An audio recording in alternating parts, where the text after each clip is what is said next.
Welcome to easy cooking Tamil. Hi friends, இன்னைக்கு நம்மளோட வீடியோல கேரமல் பாப்கார்ன் எப்படி பண்றது அப்படின்னு பார்க்கலாம். அதுக்கு முன்னாடி நம்மளோட சேனல்ல நீங்க என்ன சப்ஸ்கிரைப் பண்ணலனா ரெட் கலர் சப்ஸ்கிரைப் பட்டனை கிளிக் பண்ணி சப்ஸ்கிரைப் பண்ணுங்க. கூடவே வர பெல் ஐகானையும் கிளிக் பண்ணிக்கோங்க. நாங்க அப்டேட் பண்ற வீடியோவை உடனுக்குடனே நோட்டிபிகேஷன்ல தெரிஞ்சுக்கலாம்.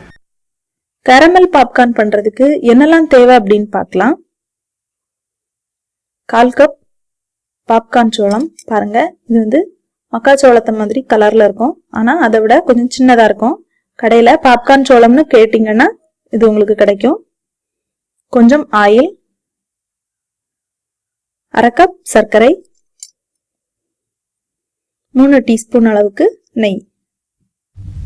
ஃபர்ஸ்ட் ஒரு பேன்ல 3 டீஸ்பூன் அளவுக்கு ஆயில் சேர்த்துக்கலாம்.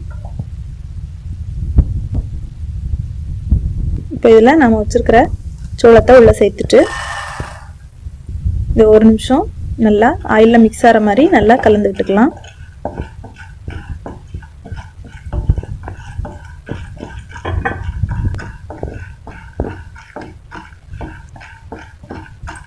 நல்லா மிக்ஸ் பண்ணி விட்டுட்டு இதை நம்ம இப்போ மூடி வச்சிடலாம். ஏன்னா பாப்கார்ன் பொரிஞ்சு வரும்போது வெளியெல்லாம் தெரிக்கும். மூடி வச்சிடலாம். பாப்கார்ன் ரெடி ஆகும்போது நமக்கு சத்தம் கேட்கும்.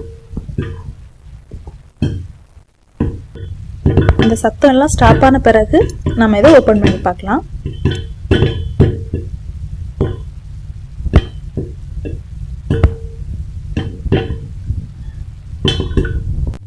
பாருங்க, இப்போ சத்தம்லாம் நின்றுச்சு. சூப்பராக பாப்கார்ன் ரெடி ஆயிருக்கு பாருங்க. இப்போ இது ஒரு பவுலில் மாற்றிடலாம்.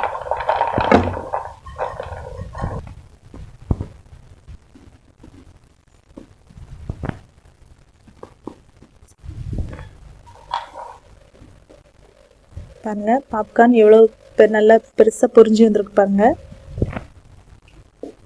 இப்போ ஒரு பேனில் நம்ம நெய் சேர்த்துக்கலாம்.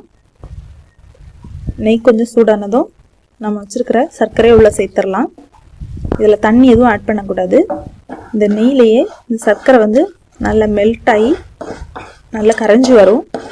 அது வரைக்கும் நம்ம இதை கிளறி விட்டுட்டே இருக்கலாம். இந்த கலர் லைட்டாக ஒரு ப்ரௌன் கலரில் வரும்.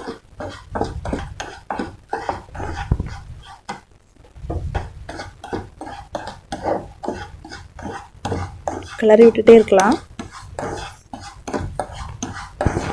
கொஞ்சம் டைம் ஆக அது கொஞ்சம் கொஞ்சமாக மெல்ட் ஆக ஆரம்பிக்கும்.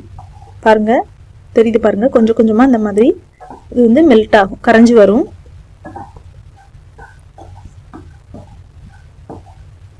இந்த சர்க்கரை நல்லா கரையும் போது நம்ம ஆட் பண்ண நெய்யெல்லாம் தனியாக மேலே வந்துடும். பாருங்க, தெரியுது பாருங்க, மேலே தனியாக தண்ணி மாதிரி இருக்கு பாருங்க. அது நம்ம சேர்த்த நெய். சர்க்கரை இந்த மாதிரி ப்ரௌன் கலரில் வரும். இந்த மாதிரி கலரில் வந்த உடனேயும் நம்ம பாப்கார்னை உள்ளே சேர்த்துக்கலாம். நுர வர வரைக்கும் நீங்கள் வெயிட் பண்ணணும்னு வேண்டாம். உள்ளே சேர்த்துட்டு இந்த மாதிரி நல்லா மிக்ஸ் பண்ணி விட்டுக்கலாம்.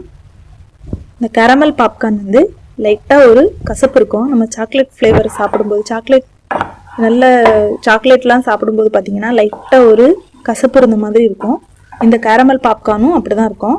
நீங்கள் நுர வர்றதுக்கு முன்னாடி போட்டிங்க அப்படின்னா உங்களுக்கு அது பெரிய அளவில் தெரியாது. நுர வந்த அப்புறமா நீங்கள் சேர்த்திங்க அப்படின்னா அது உங்களுக்கு லைட்டாக தெரியும். பாருங்க, எல்லா இடமும் நல்லா மிக்ஸ் பண்ணியாச்சு. இப்போ இதை ஒரு பாத்திரத்தில் மாற்றிடலாம்.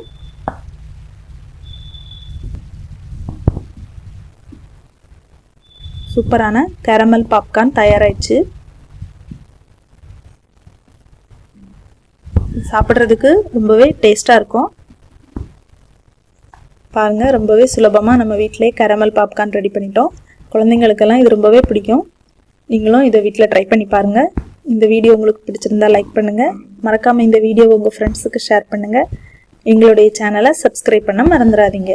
மேலும் இந்த வீடியோ பற்றின உங்களோட கமெண்ட்ஸை கமெண்ட் பாக்ஸில் டைப் பண்ணுங்கள். நன்றி.